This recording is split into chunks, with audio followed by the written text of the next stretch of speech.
Nitrogen fixation क्या होता है, ये कितने टाइप्स का होता है और इसकी इंपॉर्टेंस क्या होती है। नमस्ते, मेरा नाम अमित दलाल है और इस लेक्चर में हम इन्हीं प्रश्नों के उत्तर खोजने की कोशिश करेंगे।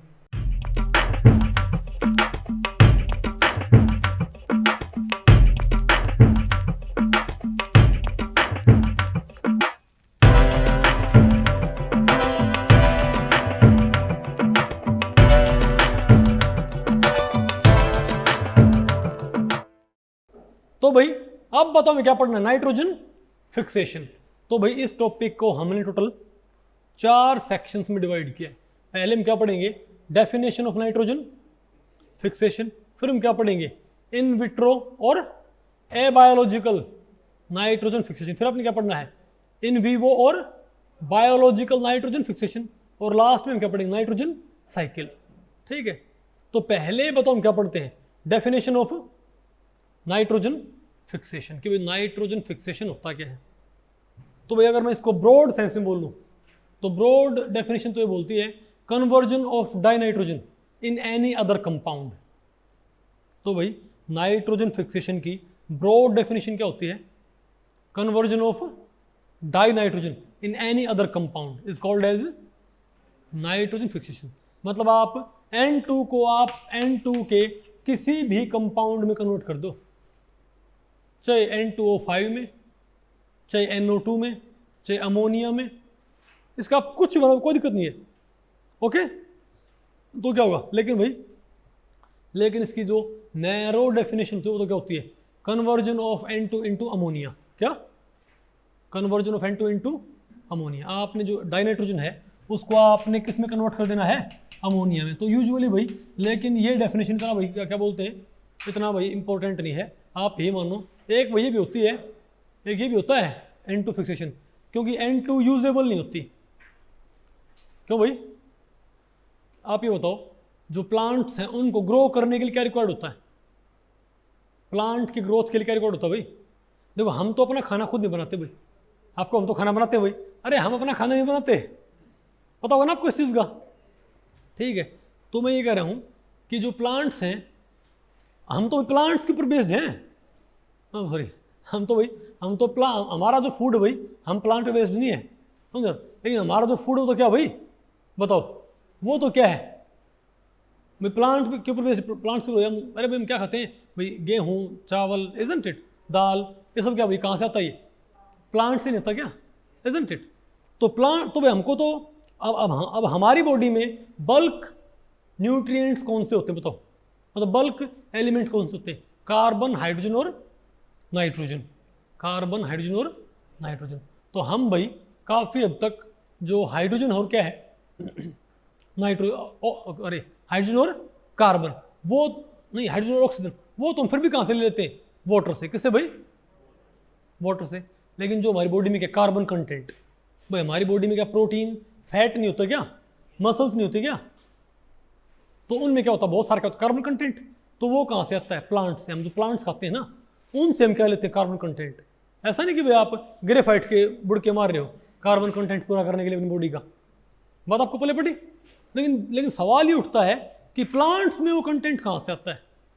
तो प्लांट्स में वो कंटेंट तो कहाँ से आता है भाई, कहाँ से भाई, वो आता है भाई, देखो प्लांट्स जो हाइड्रोजन और प्लांट्स में क्या होता है, हाइड्रोजन, कार्बन, ऑक्सीजन और नाइट्रोजन। अरे मेनली तो यही होते हैं एलिमेंट सारे के सारे जो क्या ऑर्गेनिक कंपाउंड्स बनाने के लिए। चाहे आप क्या है, चाहे प्लांट्स में मोस्टली क्या होता है, सेलुलोज, इजंट इट। उसके अलावा जो क्या कार्बोहाइड्रेट्स हैं, प्रोटीन्स हैं, सब में मोस्टली कौन से एलिमेंट्स इस्तेमाल होते हैं, carbon, hydrogen, nitrogen and oxygen.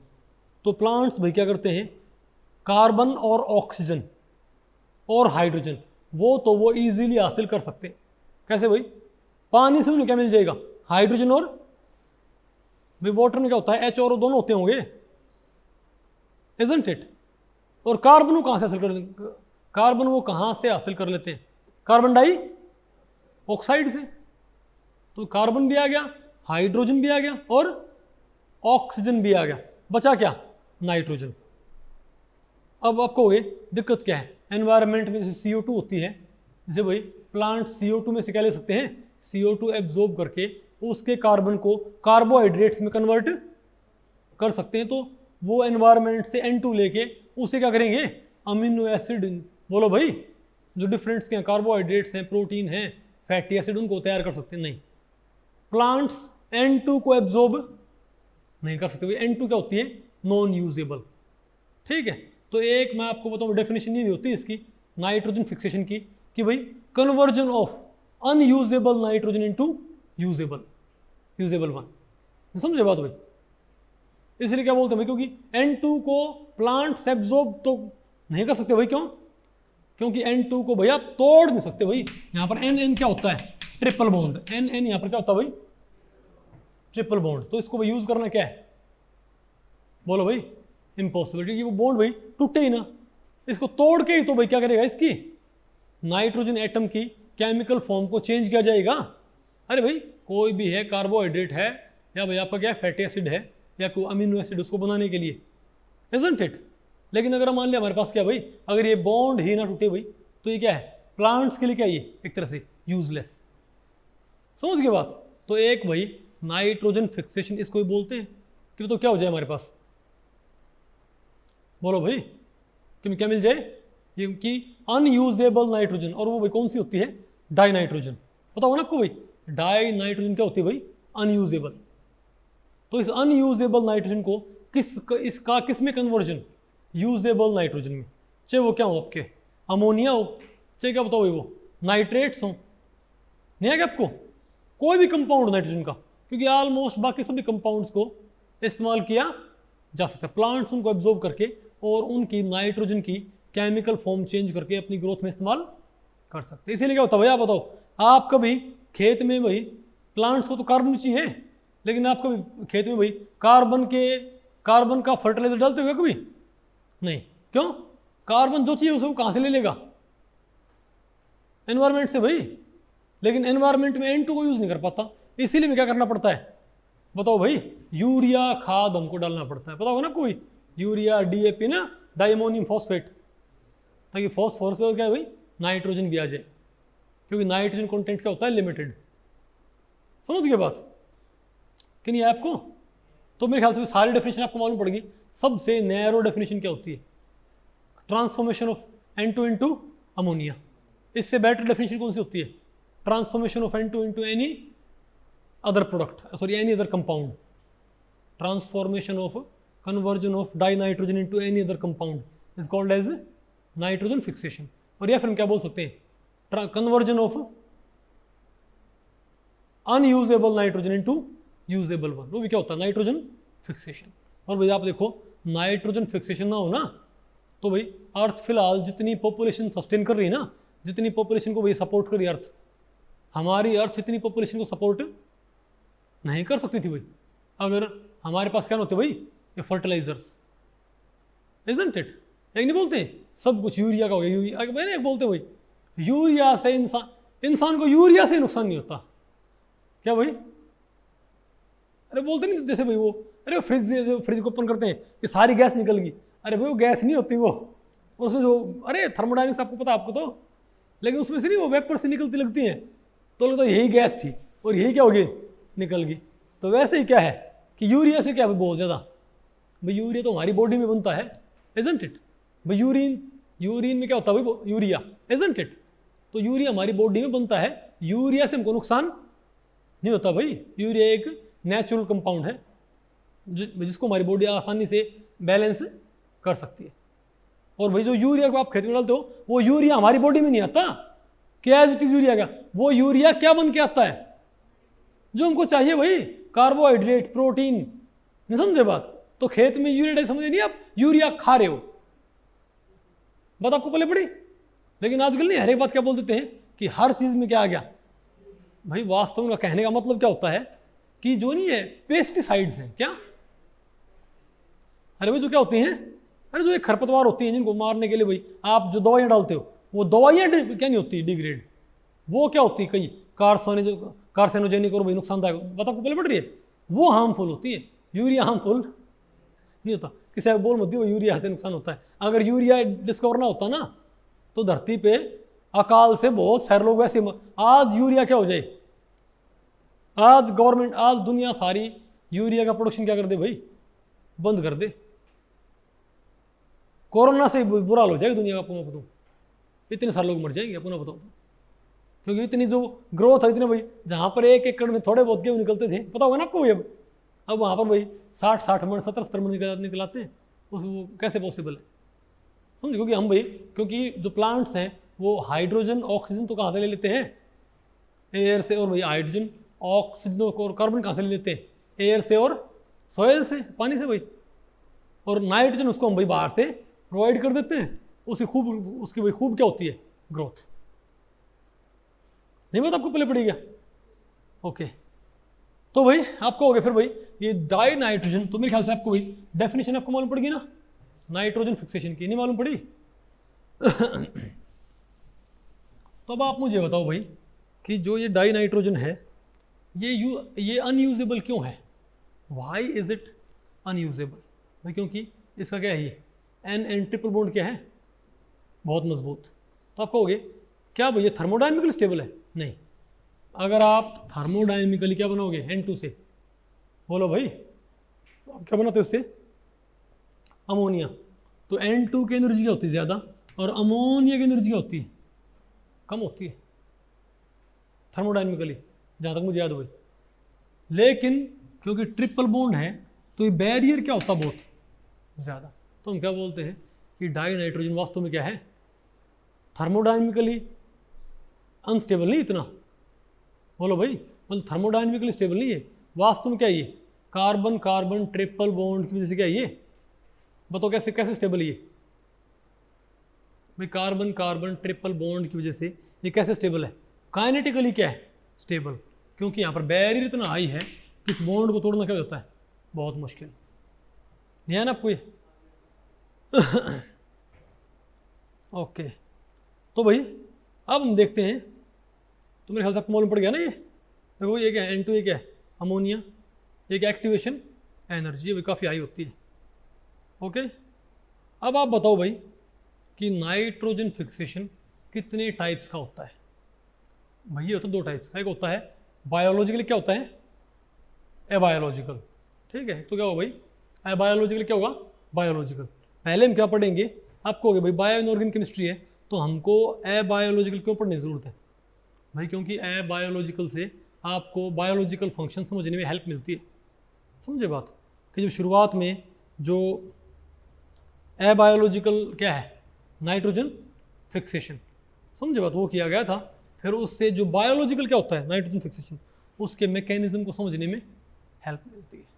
ठीक है बात, तुम दोनों पढ़ेंगे। पहले हम क्या पढ़ेंगे बताओ भाई, एबायोलॉजिकल नाइट्रोजन फिक्सेशन, फिर हम क्या पढ़ेंगे biological nitrogen fixation. Okay okay, biological and भाई एबायोलॉजिकल। तो पहले क्या पढ़ते हो भाई, एबायोलॉजिकल इन विट्रो और एबायोलॉजिकल नाइट्रोजन फिक्सेशन। तो ये मेनली मैं आपको बताऊं, मेनली 2 तरीके से होता है। एक तो क्या होता है भाई नाइट्रोजन फिक्सेशन बाय लाइटनिंग, कैसे भाई, अरे भाई एबायोलॉजिकल नाइट्रोजन फिक्सेशन क्या होता है, मेनली 2 तरीके से होता है। कैसे, एक तुम क्या करें उसको बाकायदा लेबोरेटरी में बनाएं, कैसे, एक तो क्या होगी लेबोरेटरी सिंथेसिस, एक क्या होगी बताओ भाई बाय लाइटनिंग। जब बिजली गिरती है ना तो क्या होता है बताओ भाई, यूजेबल क्या बनती है नाइट्रोजन। तो सोचो भाई कि जब भी क्या गिरती बिजली, तो मानो कि भाई जो परमात्मा है वो किसानों के लिए खाद का इस्तेमाल कर रहा है, खाद का क्या कर रहा है भाई, इंतजाम कर रहा है, प्रबंध कर रहा है। कैसे, देखो आपको पता है जब बिजली गिरती है तो भाई बहुत हाई टेम्परेचर और क्या बनता है प्रेशर।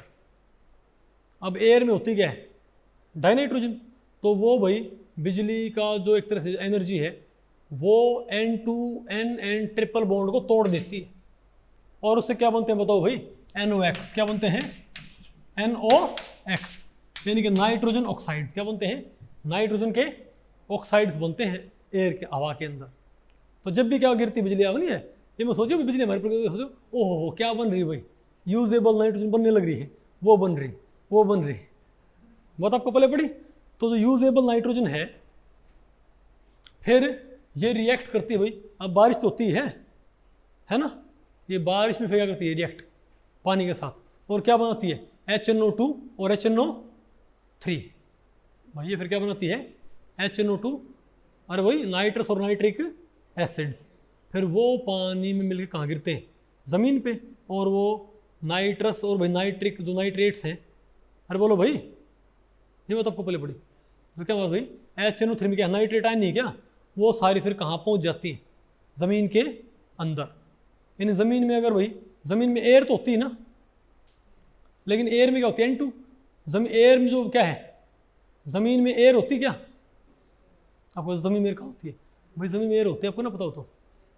और कई इंसान नहीं है अपनी बॉडी को इतना ज़्यादा, आपको नहीं पता भाई, जो ये योगी होते हैं ना, क्या तो कौन थे भाई, योगी होते हैं या भाई जो मॉन्क होते हैं, जो बुद्धिस्ट मॉन्क हैं, या भाई जो इंडिया के अंदर नहीं है, जो कई जो योगी होते हैं, उनका अपने शरीर के ऊपर इतना ज़बरदस्त कंट्रोल होता है कि वो ज़मीन में दब के कई कई दिन बाहर निकलते। पता आपको इस चीज़ का, क्योंकि वो अपनी शरीर की क्रियाओं को इतना स्लो कर देते हैं कि ऑक्सीजन कंजम्पशन क्या होता है उनका बहुत ही कम, इतना कम भाई कि जो कहाँ पर एयर होती है, अरे ज़मीन में, वो उसी से भाई अपना काम चला देते हैं। पता आपको भाई, अरे पहले लोगों को भाई ज़मीन में दबा दिया करते, वो कई दिन में वहाँ से निकलते थे, पता हो ना आपको इस चीज़ का। तो सब भाई यही तरीका होता है, लेकिन हाँ हर इंसान हम ये काम नहीं कर सकते भाई, कहीं कहीं खड़ा गड्ढा खोद उसमें बैठ जाओ और बोलो भाई ठीक है ओके। तो मतलब कि मैं क्या होता है कि ज़मीन में भाई एयर भी होती है, हाँ, इसलिए जब आप किसी ईंट को पानी में डालते हो तो उसमें से बुलबुले निकलते हैं। और मुझे पता है भाई, हमारे यहाँ पर तो भाई हर छोटा बच्चा भाई, उसे घर वालों ने से नहीं है, चिड़ाई का काम ले रखा है ना, ईंट भेड़ा और ये सारे भाई सारी टेक्निक हमको पता है। तो उसमें से एयर निकलती क्या, तो भाई वहाँ पर एयर होती है, लेकिन वो एयर तो याद रखिए मिट्टी में क्या होती है, एयर होती है, एयर ट्रैप्ड होती है, लेकिन वो एयर प्लांट यूज़ नहीं कर सकते। लेकिन जो ये लाइटनिंग के बाद जो क्या गिरता है ऊपर से, बोलो भाई नाइट्रिक एसिड और नाइट्रस एसिड, भाई इनके जो नाइट्राइट्स हैं, क्या भाई नाइट्रेट्स, ये कहाँ जाएंगे, ज़मीन के अंदर। तो इनको फिर वो क्या बोलते हैं, प्लांट्स यूज़ कर सकते हैं। नहीं समझे बात, तो ध्यान रखियो भाई, जब भी क्या गिरती बिजली और बारिश हो रही तो क्या समझो भाई कि ऊपर से क्या क्या बरस रहा है, खाद। ओके ठीक है ना। तो एक तो लाइटनिंग से, तो याद रखियो भाई लाइटनिंग क्या है, एक नेचुरल प्रोसेस है। तो याद रखियो लाइटनिंग क्या है, एक नेचुरल प्रोसेस है जो क्या करती है, नाइट्रोजन फिक्सेशन। तो बहुत यूजफुल है ये, ठीक है ओके। लेकिन इससे मैं आपको बताऊँ, इतनी N2 नहीं बन सकती, सॉरी इतना यूजेबल नाइट्रोजन नहीं बनता ज़मीन के अंदर कि वो इतनी पॉपुलेशन को सस्टेन कर सके। ये जो समझे होती, इसलिए भाई वहाँ पर यूरिया डालना क्या फिर भी ज़रूरी। ओके ठीक है। अच्छा भाई, तो ये हो गया। और एक क्या होती है, लेबोरेटरी सिंथेसिस। क्या भाई लेबोरेटरी सिंथेसिस, मैं आपको बताऊँ भाई, आज आपको पता भाई, और जो हैबर बॉश प्रोसेस होती है क्या, अरे भाई क्योंकि हम क्या पढ़ रहे हैं बायोलॉजिकल, तो मैं भाई ज़्यादा बायोलॉजिकल की बात नहीं करूँगा, लेकिन आपने पढ़ी 12वीं क्लास में भाई, एक होती है हैबर बॉश प्रोसेस। उसमें आपको पता भाई क्या बनाते हैं, बताओ, अमोनिया बनाते किससे भाई, N2 से, इजंट इट, ठीक है। तो भाई तो याद रखियो कि ये जो लेबोरेटरी सिंथेसिस है, इनसे ही फिर क्या बने जाते हैं, यूजेबल नाइट्रोजन फर्टिलाइजर, जिनको फिर वही खाद के जो क्या होते हैं बोरे, उनमें भर भर के वही किसानों को सप्लाई किया जाता है, ठीक है। और जिनसे फिर छोटे बच्चे क्या करते हैं, अरे पहले भाई आपको तो छाता नहीं आया करता, तो उसी को ओढ़ के जाया करते हैं। पता आपको इस चीज़ का भाई, उसका बैग भी बनता था, बैग में किताबें क्या रहती थी, सेफ, है ना। और सबसे अच्छी बात, अगर मान लिया भाई हमारी माता श्री अगर उस बैग के ऊपर, कट्टे के बैग के ऊपर चेन भी लगा दिया करती, पता हो ना आपको भाई, फिर तुम बोलते भाई हमारी बुक सब क्या है, जेड सिक्योरिटी में, है ना। लेकिन तभी भी भाई उसमें अगर थोड़ा बहुत कुछ भाई किसी दिन चूरमा वगैरह हो, तो हमारे जो भाई क्या बोलते, कई जो दुष्ट मित्र होते थे, वो चूरमा निकाल के जेड सिक्योरिटी में से खा जाया करते, इजंट इट, ठीक है। तो भाई अच्छा, तो मैं आपको बताऊँ, तो मैं बताऊँ शुरुआत में तो ये मानते थे भाई कि N2 को तोड़ना ही क्या है, मुश्किल। लेकिन फिर एक रिएक्शन मालूम पड़ी कि भाई N2 को तोड़ा जा सकता है। कैसे भाई, आप बताओ, TiOR4 है क्या, अरे ये क्या कोई OR, कोई OMe, अरे भाई कोई CH3 हो या ETO ही है, OET, तो TiO4 में आप क्या करो भाई, इसको आप क्या करो, इसको आप रिड्यूस करवाओ, तो क्या पता क्या बन जाएगा बस ये TiOR2 2RO नेगेटिव, उसके बाद TiOR2 में आप क्या मिलाओ N2, तो ये भैया क्या है कोऑर्डिनेटिवली अनसैचुरेटेड, तो हमारे पास क्या बन जाएगा इसका बताओ भाई, ऐसे कॉम्प्लेक्स, तो अरे भाई पहले TiO4 में TiOR4 में आपने दो क्या मिला इलेक्ट्रॉन, तो 2 RO नेगेटिव निकल गया ना भाई, यहाँ पर क्या है 2 RO, अब N2 आप डालोगे तो ये N2 इससे कोऑर्डिनेट कर जाएगी, समझ गए बात। फिर आप इस कॉम्प्लेक्स में 4 इलेक्ट्रॉन्स और डाल लो और ऐड करो, तो भाई ये TiOR2 N2 में 4 इलेक्ट्रॉन आ गए, क्या बन गया ये TiOR2 N2 क्या हो गया 4 नेगेटिव। अब आप इसमें क्या मिलाओगे 4 हाइड्रोजन, तो जो ये 4 हाइड्रोजन है ये बताओ क्या बना लेंगे N2H4, अरे बोलो भाई, हाँ हमको बताओ क्या मिल जाएगा भाई हाइड्रोजन, बोलो भाई, और क्या होगा TiOR2 निकल जाएगा।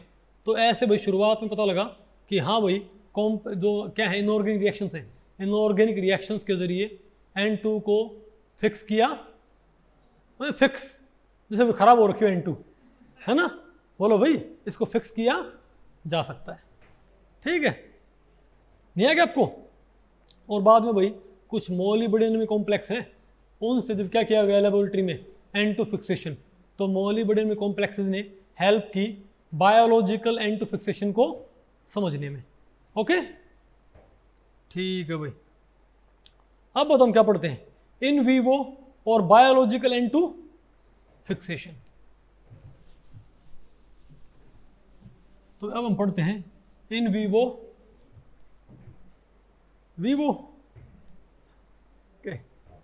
ओप्पो, ठीक है भाई। तो अब हम क्या पढ़ते हैं in vivo biological N2 fixation.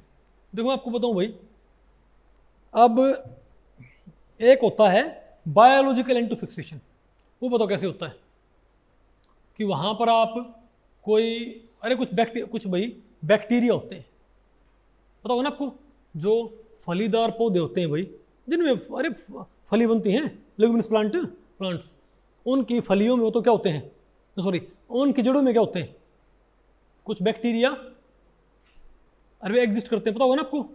और वो किसकी फॉर्मेशन करते हैं भाई, कौन से बैक्टीरिया होते हैं बताओ भाई।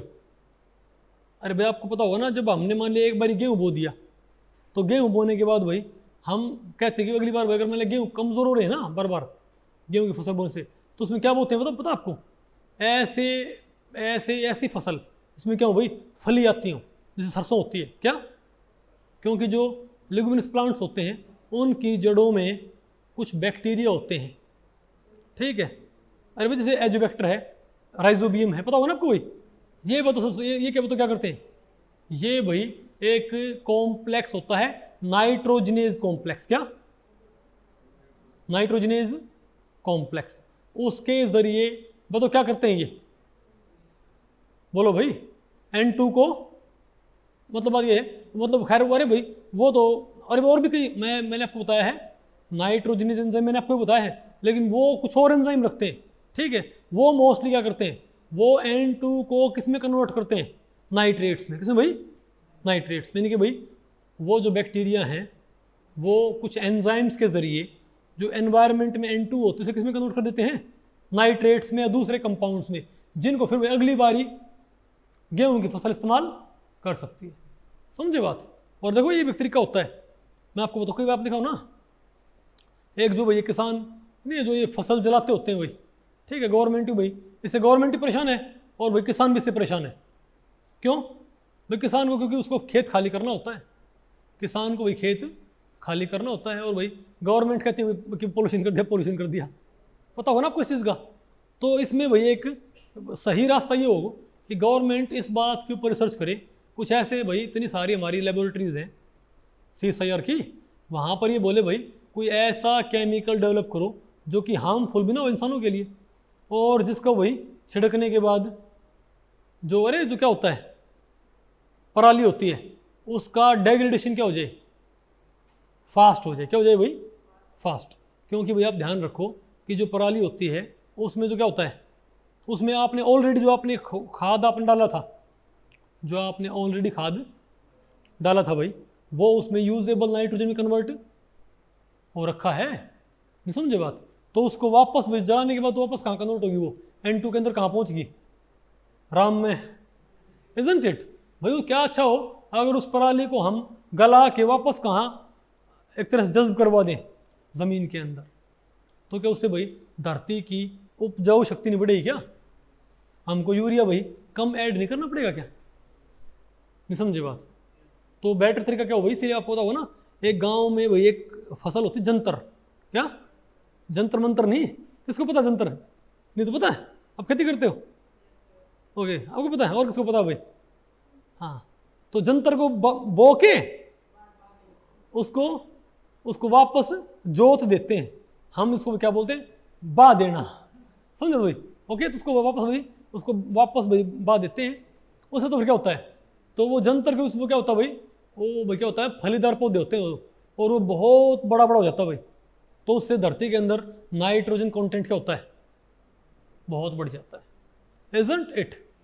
अरे बोलो भाई, और उस वजह से तो फिर क्या होता है, बोलो भाई, जो अगली फसल होती है क्या होती है, बेटर होती है, ठीक है। तो बेटर तो ये हो भाई, तो बात आपको पहले पड़ गई। तो हम देखें भाई ये सारा काम फिर होता कैसे है, तो मैं आपको बताऊं भाई, जो एंजाइम, वो बैक्टीरिया जो एंजाइम यूज करते हैं, उनमें कई तरह के एंजाइम होते हैं भाई, कई तरह के होते हैं एंजाइम, लेकिन सबसे मेन कौन सा होता है, नाइट्रोजनेज, कौन सा होता है। तो सबका भाई जो फंक्शन होता है कमोबेश क्या होता है, सभी एंजाइम्स का फंक्शन कमोबेश क्या होता है, बराबर, मतलब सेम सा ही होता है। तो आपने एक का समझा मैकेनिज्म, आपको सभी का मैकेनिज्म आ गया, ये मान लें आप, ओके। तो बताओ भाई, तो N2 को बायोलॉजिकली फिक्स करने के लिए क्या क्या रिक्वायरमेंट होती है, बताओ भाई, बताओ। तो बायोलॉजिकल N2 फिक्सेशन के लिए क्या क्या रिक्वायरमेंट होती है, एक तो क्या, एंजाइम नाइट्रोजनेज, ठीक है, क्या भाई एंजाइम कौन सा, नाइट्रोजनेज। और एक बताओ, मैं आपको बताऊँ भाई, ये जो नाइट्रोजनेज एंजाइम होता है ना, ये वास्तव में 2 प्रोटीन होते हैं, कौन कौन से, एक तो होता है Fe प्रोटीन, एक क्या होता है MOFE प्रोटीन, क्या होता है Fe प्रोटीन को भाई FES प्रोटीन ही बोल देते हैं, और MOFE प्रोटीन को MOFES प्रोटीन, लेकिन उसको भाई अगर मैं ऐसा ना बोलूँ तो क्या बोलूँगा, एक तो क्या Fe प्रोटीन, एक क्या है MOFE प्रोटीन। इन 2 प्रोटीन्स का इक्विलिब्रियम मिक्सचर क्या होता है, एक Fe प्रोटीन, एक क्या होता है MO मतलब मोलिब्डेनम, एक भाई अरे क्या होते हैं, ये बोलते हैं मेटलोप्रोटीन्स, क्या होते हैं ये मेटलोप्रोटीन्स, ठीक है। तो एक Fe प्रोटीन और एक भाई MOFE प्रोटीन, इन दोनों का एक इक्विलिब्रियम क्या होता है, मिक्सचर, उसको हम क्या बोलते हैं कंबाइंडली, नाइट्रोजनेज, समझ की बात भाई। तो एक तो हमें क्या चाहिए, एक एंजाइम चाहिएगा नाइट्रोजनेज, एक हमें क्या चाहिएगा, एक स्ट्रॉन्ग रिडक्टेंट, जो भी तो क्या कर सके भाई, रिड्यूस कर सके, जो रिड्यूस कर सके वो खुद क्या होना चाहिए, बताओ भाई, लो रिडक्शन पोटेंशियल, बोलो भाई, जैसे फेरोडॉक्सिन है। और हम बताओ क्या चाहिए हमको, ATP एनर्जी मॉलिक्यूल, और बताओ हमें क्या चाहिए, O2 फ्री कंडीशंस, और हमको बताओ भाई क्या रिक्वायर्ड होंगी, O2 फ्री कंडीशन, मतलब O2 यहाँ पर कम होनी चाहिए, समझे बात। अब बताओ ये काम कैसे होगा, बताओ भाई।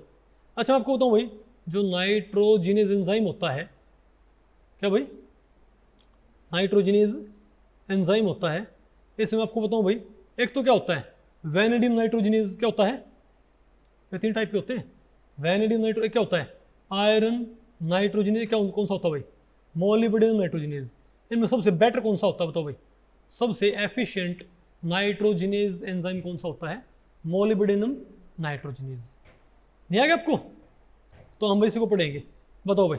तो आपको बताऊं भाई, जो नाइट्रोजनेज एंजाइम होता है, वो मैंने आपको बताया ना भाई, अरे भाई मोलिब्डेनम नाइट्रोजनेज जो एंजाइम होता है, वो किससे मिलके बनता है भाई, एक तो Fe प्रोटीन, क्या भाई, इसको भाई आमतौर पे FES प्रोटीन ही बोल देते हैं, क्योंकि इनमें आयरन और सल्फर कंटेंट काफ़ी ज़्यादा होता है, ठीक है।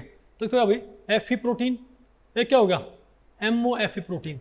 तो ये बताओ भाई क्या है Fe प्रोटीन की स्ट्रक्चर, बात आपको पहले पड़ी भाई, अरे बोलो, यहाँ पर देखो 2 ये यूनिट आपस में, 2 सल्फर से आपस में बाइंड कर रखी है, अरे पूरे ये सब, ये हमने क्या आपको क्या होता है क्लस्टरिंग एक्सपेंड कर रखा है और भी ज़्यादा, ठीक है। इसको पढ़ पढ़ लो, आपको जरूरत नहीं है ऑब्जेक्टिव, इसको पढ़ने की जरूरत नहीं है, लेकिन हमने ऐड कर रखा है इसको, ठीक है। अरे बोलो भाई, और एक हमारे पास क्या होता है भाई, MO एक होता है MFE प्रोटीन, क्या होता है मैंने आपको बताया था ना कि MFE प्रोटीन क्या हो सकता है, अब ये M क्या हो सकता है, MO भी हो सकता है, वेनेडियम भी और आयरन भी। अगर ये MO है तो हम क्या बोलेंगे, अरे ये MO डायग्राम नहीं है क्या, ये स्मॉल o है, तो क्या ये मोलिब्डेनम Fe प्रोटीन। समझ गए बात है। यहाँ पर भाई दो तरह क्या होते हैं मेटलो प्रोटीन, एक तो कौन सा होता है Fe प्रोटीन, जिसको FeS प्रोटीन ही बोलते हैं। यहाँ क्या आपको, तो यहाँ पर हमारे पास दो तरह के बताओ क्या होते हैं प्रोटीन्स। एक तो क्या होता है बताओ भाई,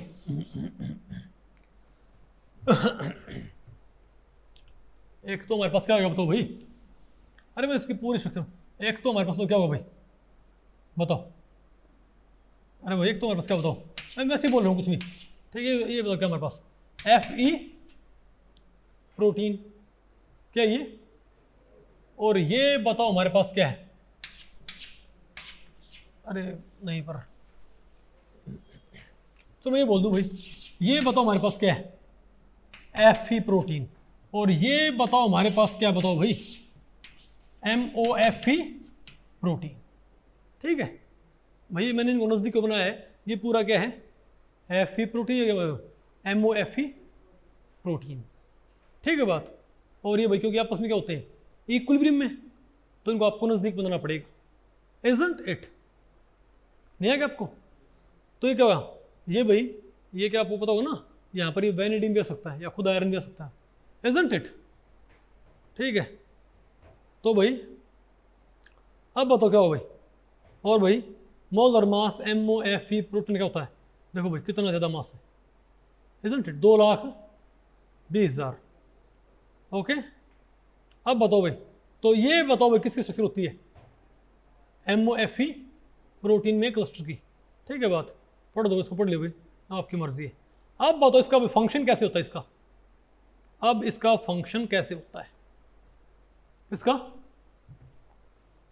अरे भाई N2 का फिक्सेशन कैसे करता है ये भाई, N2 का फिक्सेशन ऐसे होता है कि 16 ATPs क्या 16 ATP किस में कन्वर्ट होगी, 16 ADP में, AD प्लस 16 क्या है हमारे पास, बोलो भाई फॉस्फेट यूनिट, क्या नहीं है क्या आपको। और भाई ये एक तरह से इलेक्ट्रॉन सप्लाई करेगा, क्या। अब आप मुझे बताओ, नहीं सॉरी नहीं, यहाँ से क्या एनर्जी आएगी, ठीक है। अब बताओ भाई, एक हमने क्या बोला था, हमको क्या चाहिए, एक रिडक्टेज, हमको क्या चाहिए, एक रिडक्टेंट हमको चाहिएगा, कौन सा हो, फेरोडॉक्सिन। हमारे पास में कौन सा रिडक्टेंट है, फेरोडॉक्सिन।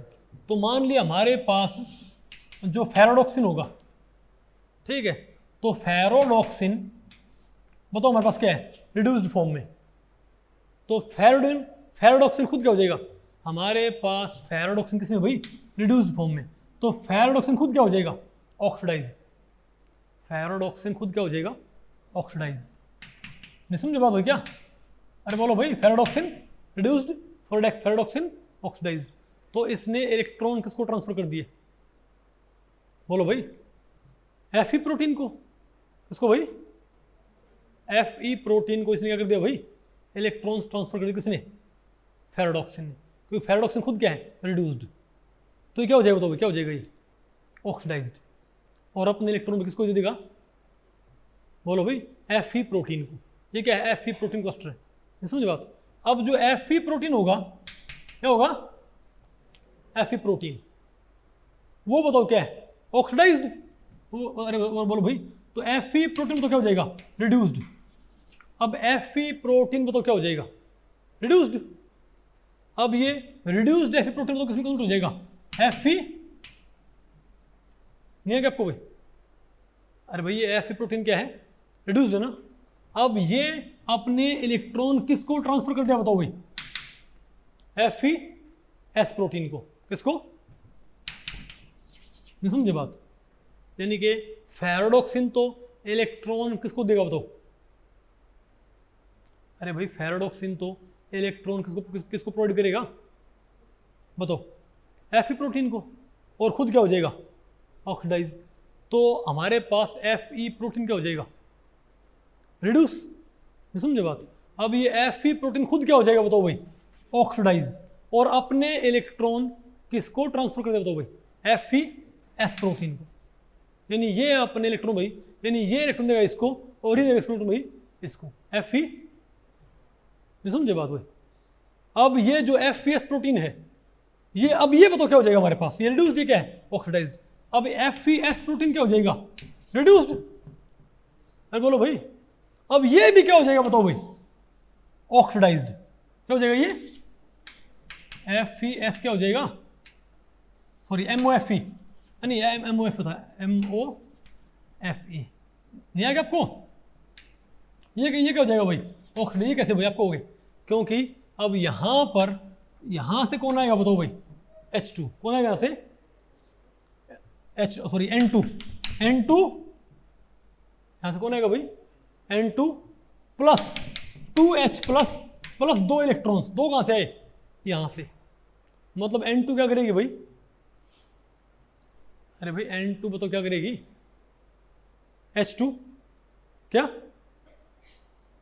नहीं आएगा आपको भाई, N2 तो क्या करेगी, इसका तो क्या असल, अरे वो जो H प्लस आयन होती हैं क्या होती हैं, H2 नहीं, यहाँ पर 2H प्लस आयन, तो N2 plus 2H plus 2 electrons. वो 2 इलेक्ट्रॉन तो इसको किसने दिए हैं, इस N2 को ये 2 इलेक्ट्रॉन किसने प्रोवाइड किया बताओ भाई, रिड्यूस्ड MOFE प्रोटीन ने। नहीं मतलब आपको पहले पड़ी, तो ये आपको इससे क्या, इससे ये होगा भाई कि N2 plus 2 electrons plus 2H plus 2 electron plus 2H plus. बताओ क्या क्या मिल जाएगा हमको, हमको मिल जाएगा N2H2, isn't it?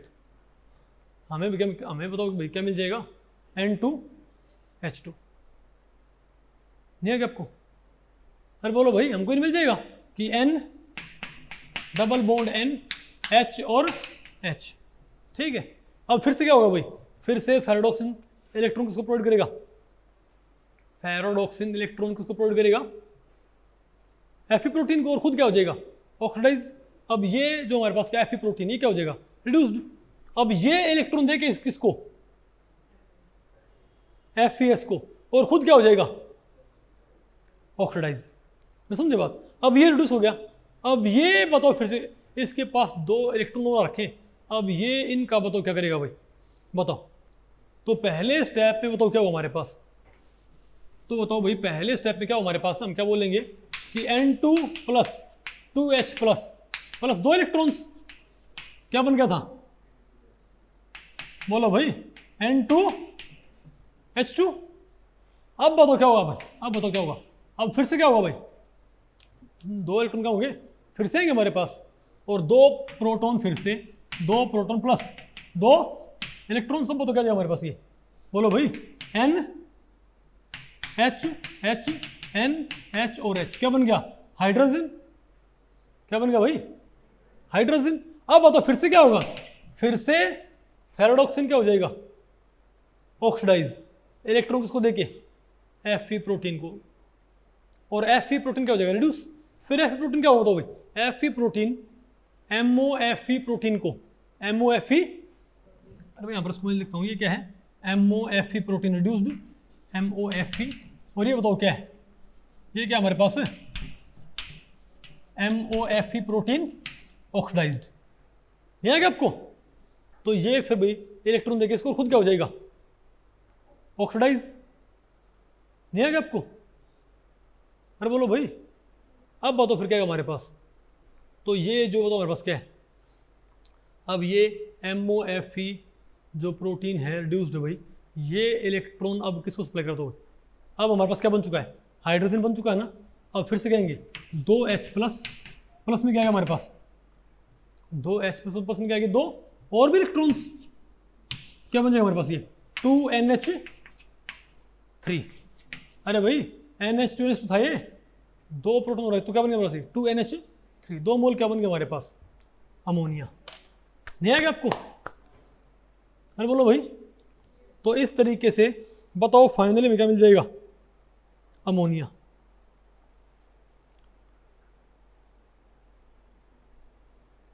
ध्यान आपको। अरे सिंपल सी बात है कि ये बताओ इलेक्ट्रॉन बताओ भाई किसको ट्रांसफर करेगा, बताओ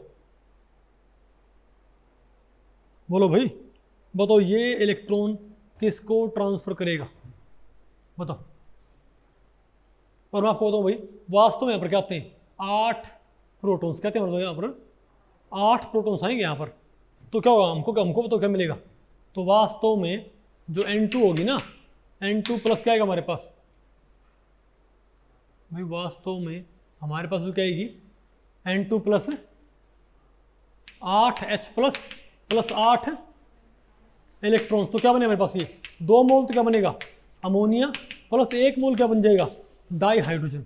तो भाई ये सारा काम कहाँ पर होगा, MOFE प्रोटीन के ऊपर। नहीं पता आपको पहले पड़ी, मतलब फेरोडॉक्सिन इलेक्ट्रॉन किसको देता है, ये क्या होगा भाई रिड्यूस्ड, इसको भाई ये क्या हो जाएगा ऑक्सीडाइज, इसको दे के, नहीं समझे बात। और फिर से क्या करेगा ये, और इलेक्ट्रॉन लेके फिर से क्या हो जाएगा रिड्यूस, नहीं समझे बात। और जो ये MOFE प्रोटीन है ये बताओ क्या करते हैं, ये वो इलेक्ट्रॉन भाई किसको सप्लाई करते रहते हैं, बताओ किसको, N2 प्लस 2H प्लस को, N2 प्लस 2H प्लस के कॉम्बिनेशन को, इजंट इट। तो हमारे पास लगातार क्या बनता रहेगा, पहले क्या बनेगा N2 से N2H2, फिर क्या बनेगा N2H4 हाइड्रोजन, फिर क्या बनेगा N2H4 plus sorry 2NH3 plus H2, क्योंकि 4 मोल क्या आएंगे प्रोटॉन।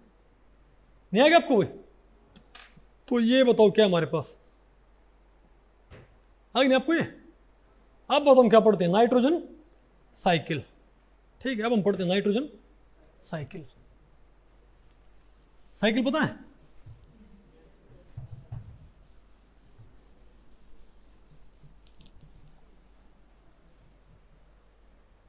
ओके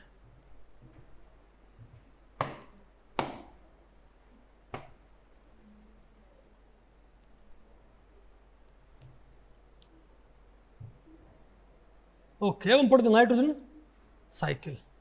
तो भाई नाइट्रोजन साइकिल क्या होता है, देखो अगर मान लिया भाई, देखो